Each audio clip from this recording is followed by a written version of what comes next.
Good morning दोस्तों, राधे राधे। कैसे हैं आप? उम्मीद करती हूँ आप सब ठीक होंगे। मैं भी ठीक हूँ। आप सबका मेरे एक नए ब्लॉग में फिर से स्वागत है। देखो, हो चुकी है प्यारी से सुबह की शुरुआत और हम लग गए अपने घर के कामों में। तो सबसे पहले मैंने ब्रश करा, इसके बाद मैं आ गई चाय बनाने के लिए।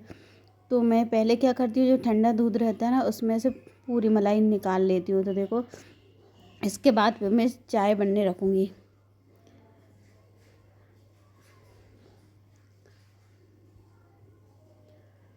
चाय बना के सबके लिए चाय वगैरह देने के बाद फिर मैं बाकी काम देखूँगी। और आज देखो, किचन में आ जाती है इतनी बड़ी छिपकली। इससे तो मुझे बहुत ज़्यादा डर लगता है। पता नहीं, एकदम से मेरे पैरों के बीच में से निकल के, और हस्बैंड खड़े थे उनके पास में से निकल के इधर अंदर जा रही थी। तो मेरी नज़र तो नहीं गई, हस्बैंड की नज़र गई। तो इतनी बड़ी छिपकली कहाँ से निकल आई। तो उन्होंने जैसे ही देखा तो झाड़ू के नीचे तुरंत दबा लिया और थोड़ा सा मिट्टी का तेल भी डाल दिया मुझसे मंगा के। और मिट्टी के तेल से है ना, छिपकली वगैरह मतलब ज़्यादा नहीं चल फिर पाती, बेहोश टाइप की हो जाती हैं। और तो देखो, एकदम इतनी शांति सी डाली, एक पन्नी बिछा ली और इस पर ना झाड़ू की सहायता से भर लेंगे।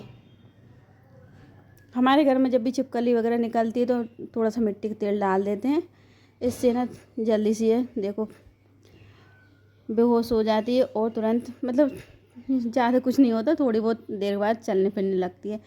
तो इसको पॉलीथीन में भरा और देखो इस तरीके से ले जा के बाहर फेंक देंगे। डर तो सभी लगता है, चाहे चलने फिरने वाली हो कैसी हो। तो बेटा ज़बरदस्ती की उसे फेंके, वैसे जा नहीं रहा, डर लग रहा था उसे।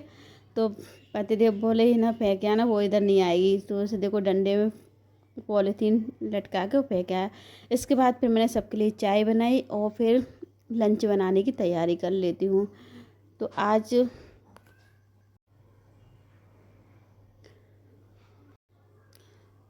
सिंपल से पराठे बना के रख दूँगी।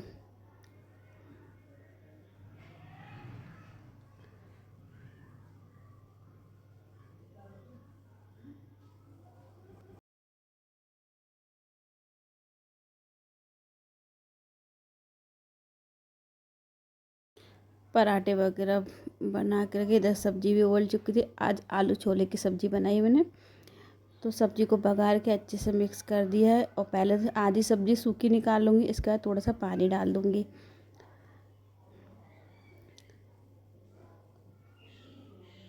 तो सब्ज़ी तो बन गई है। इधर मैंने भी पराठे 2-4 और सेक लेती हूँ, ज़्यादा तो नहीं बनाना क्योंकि लंच में रखना है बच्चों को।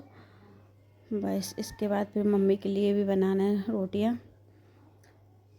तो देखो, आज तो मैंने मोटे मोटे पराठे बना कर रखे हैं। और इधर मैंने टिफ़िन पैक करा ही था, इतने में ऐसा मौसम हुआ, एकदम से पानी होने लगा बहुत ही तेज़।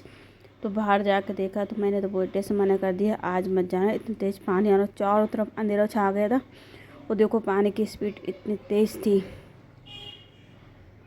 तो छोटे वाले बेटे को तो दोपहर में जाना है, तो वो तो कोई टेंशन नहीं, इसको सुबह जाना है।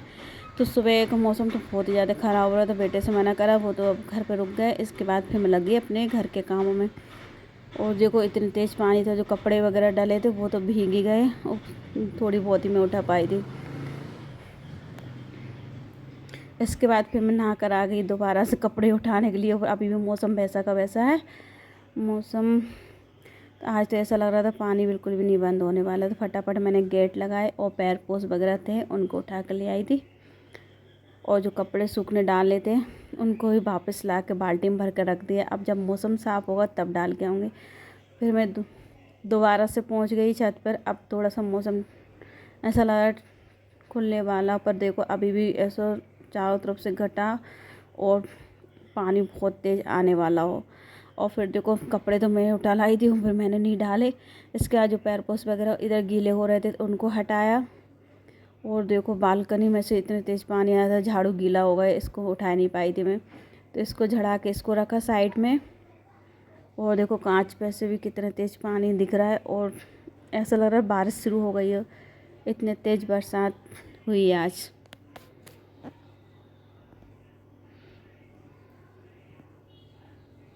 और फिर मैं नीचे आ गई थी, इस कमरे का थोड़ा बहुत सामान जमाया क्योंकि कपड़े वगैरह डले थे। और इसके बाद फिर खाने का टाइम, खाना बनाया सबके लिए, सबको खाना दे के आ गई थी। और जो बर्तन वगैरह थे इनको मैंने रखा और बेटे को स्कूल छोड़ आई थी पहले। फटाफट बेटे को तैयार करके स्कूल छोड़ के आने के बाद फिर मैं देखो बर्तन वगैरह इकट्ठे करे और इसके बाद फिर मैं खाना खाऊंगी। खाना खाने के बाद ही मैं बर्तनों को साफ़ करूंगी। छोटे बच्चे रहते हैं ना, थोड़ी सी दिक्कत हो जाती है क्योंकि तैयार वगैरह करने में छोड़ने में थोड़ा सा टाइम हो जाता है। उसको छोड़ने के बाद देखो मैंने भी खाना खा लिया था और अब जो बर्तन थे उनको मैं साफ़ करने लगी थी। और आज मैं स्कूल में छोड़ने गई तो बेटे को तो पता चला एक बहुत ही ज़्यादा बूढ़ी दादी थी। उनके पोते की किसी बच्चे से लड़ाई हो गई थी, पर उन्होंने देखो कितना अच्छा काम करा। वैसे आज के ज़माने में क्या रहता है, जब बच्चों की लड़ाई हो जाती है ना तो अपने बच्चों की गलती ना देख के दूसरे के बच्चे को डांटते हैं, पर वो दादी ने बहुत अच्छा करा। दादी बोली जिस बच्चे से लड़ाई हुई थी उसको बुलाया और बोली बेटा तुम दोनों क्लास में पढ़ते हो, दोनों दोस्त हो, अच्छे से रहा करो, अच्छे से पढ़ा करो और लड़ाई मत करा करो। और दादी ने इतने प्यार से उस बच्चे को समझाया, मुझे इतना अच्छा लगा। मैंने कहा यार बड़े बूढ़े इतना अच्छे से बात कर लेते हैं, नहीं तो आज के ज़माने में तो लोग बाग लड़ने को ही खड़े हैं। वो दादी ने उस बच्चे को खूब अच्छे से समझाया और बोली छुट्टी के टाइम आ जाना बेटा, मैं तेरे लिए टॉफ़ी लेके आऊँगी। तो मैंने भाई मैं तो खड़ी खड़ी सुन रही थी उनकी बात, बेटे को छोड़ने गई थी। मैं तो देख के ये हैरान रह गई, आज के ज़माने में काश ऐसा होता तो कितना अच्छा रहता। नहीं अगर बच्चों को ज़रा सी चोट या किसी से लड़ाई हो जाए ना तो घर वाले लड़ने के लिए आ जाते हैं, पर वो दादी ने इतने अच्छे से उस बच्चे को समझाया और अपने बेटे को भी जो पोता था उसको भी बहुत अच्छे से समझाया, तुम दोनों दोस्त हो और साथ में रहा करो, साथ में खेला करो और साथ में पढ़ाई करा करो। मतलब बहुत अच्छे से उन्होंने बहुत सारी बातें उस बच्चे को बताई। और फिर दादी ने लास्ट में बोल दिया था बेटा छुट्टी के टाइम मुझे मिल जाना, मैं तेरे लिए टॉफ़ी लेके आऊँगी। और बहुत ही ज़्यादा बूढ़ी दादी थी, जिनके पूरे बाल सफ़ेद थे, कमर तक झुकी हुई थी, मतलब जिनसे चलते भी नहीं बन रहा था, ये सोचो। आज मुझे बहुत अच्छा लगा वो दादी की बात सुन के। काश हर व्यक्ति ऐसा सोचने लगे तो कितना अच्छा रहे। नहीं तो आज के ज़माने में तो हर मोहल्ले गली में ज़रा ज़रा सी बात पे से इतने तेज़ लड़ाई झगड़े हो जाते हैं, बहुत ही ज़्यादा तेज़। काश सबकी सोच उनके जैसी हो जाए तो बहुत अच्छा रहे, कभी किसी से लड़ाई झगड़े ही नहीं होंगे। और फिर भाई उनकी बातें सुन के फिर मैं आ गई थी घर पर, मेरे काम डले थे बहुत सारे। तो फिर आते से सबसे पहले मैंने जो किचन में फैला रहा था उसको समेटा।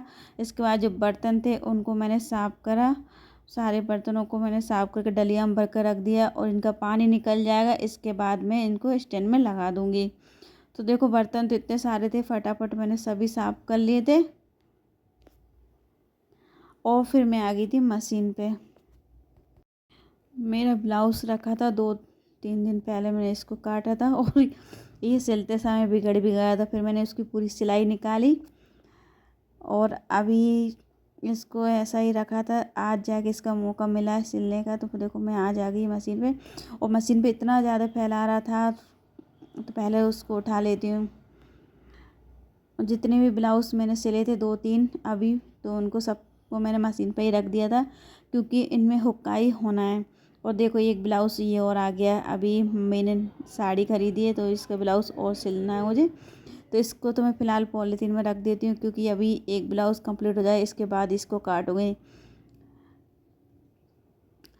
तो पहले जो पुराना वाला कटा हुआ सिला ब्लाउज़ था उसको मैं कंप्लीट करने बैठ गई। और मशीन में पता नहीं क्या दिक्कत हो जाती है, जब भी मैं सिलने बैठती हूँ ना इसमें कुछ ना कुछ दिक्कत हो ही जाती है। कहीं तो धागा ख़राब आने लगता है, कहीं ये पहिए वाली रस्सी है ये निकल जाती है, या फिर कभी कभी सूजी ख़राब हो जाती है जिससे सही से सिलाई नहीं लगती। तो अभी फ़िलहाल में ये हुआ था, मैंने जैसे ही सिलाई मैंने लगाई एकदम से धागा इतना ख़राब आने लगा था। फिर मैंने पूरी मशीन को चेक करा, अच्छे से देखा कहाँ से क्या मिस्टेक है। तो फिर वो गिर्री का धागा वगैरह निकला हुआ था उसको मैंने सही करा। और मशीन में आवाज़ आ रही थी, उसमें थोड़ा सा तेल वगैरह डाला और फिर मैं बैठ गई थी सिलाई करने के लिए।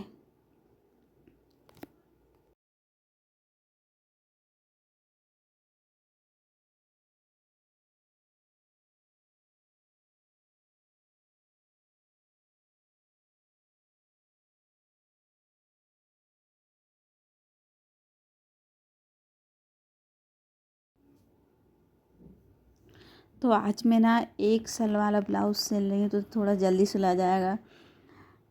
आस्तीन वगैरह तो मैंने पहले ही बना ली थी और सल लगा के बस पूरा कंप्लीट करना है।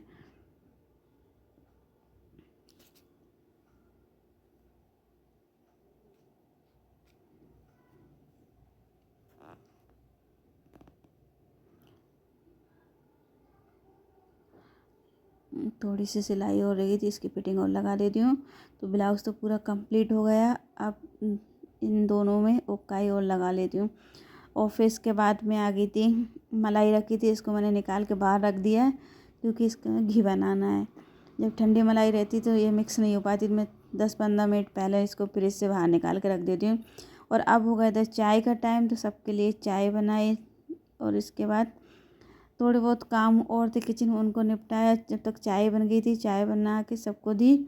और जो डलिया के बर्तन भी सूख गए थे, इनको और सेट कर देती हूँ स्टैंड में। तो सभी बर्तनों को अच्छे से मैं जमा दिया है और फिर मैंने चाय लेके हॉल में चली जाऊँगी पीने के लिए। फिर मिलती हूँ। राधे राधे, गुड बाय, खुश रहना।